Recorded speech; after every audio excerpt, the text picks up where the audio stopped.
sûr de pouvoir le vendre le double du prix.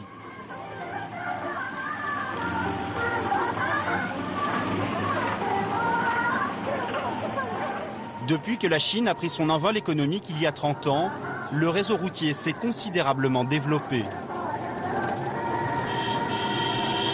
Le gouvernement a ouvert des routes dans les zones les plus reculées.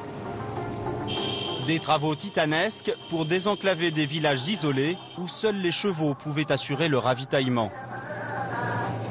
On va mettre environ 7 heures pour parcourir les 96 km.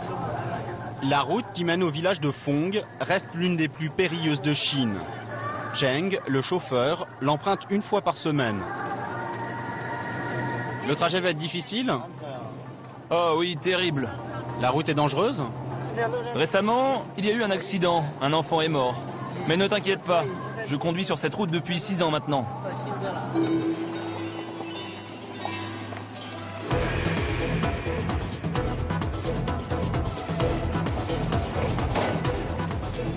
Cette route, perdue au milieu de la vallée du Gong, est le seul moyen d'accès entre la Chine, la Birmanie et le Tibet.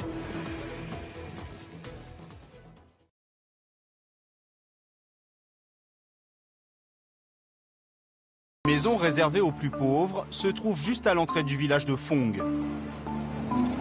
Le taxi collectif aura mis 15 heures au lieu des 6 prévus pour parcourir les 100 km de piste.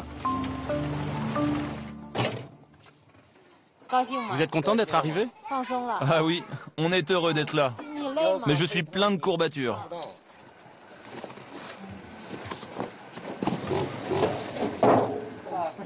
Oh là là, le bidon d'essence a fui, il y en a partout. Le bidon est pratiquement vide.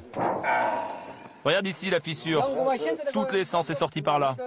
Pourquoi c'est si grave? Je ne vais pas pouvoir faire le plein de ma moto.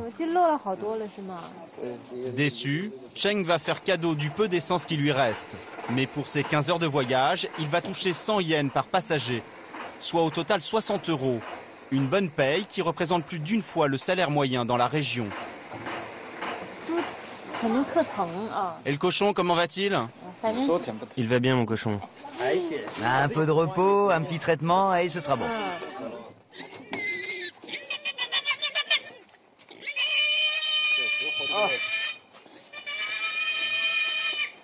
Le cochon est réservé à la grand-mère de Fong.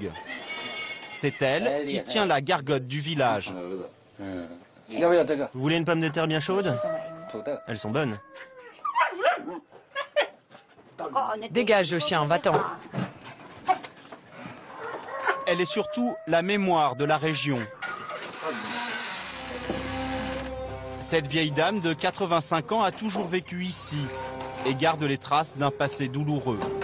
C'était sous domination tibétaine dans les années 40.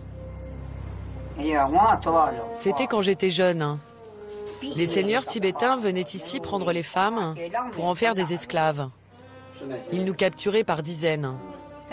Celles qui, comme moi, ne sont pas parties, ont toutes été tatouées au visage, pour que nous ne puissions jamais nous marier. Ici, les vieilles sont toutes marquées, et celles enlevées par les Tibétains ne sont jamais revenues.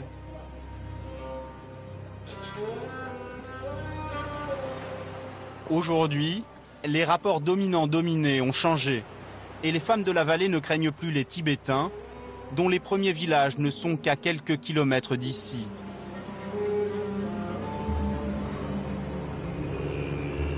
Installé sur les hauts plateaux montagneux, ce monastère abrite une dizaine de moines.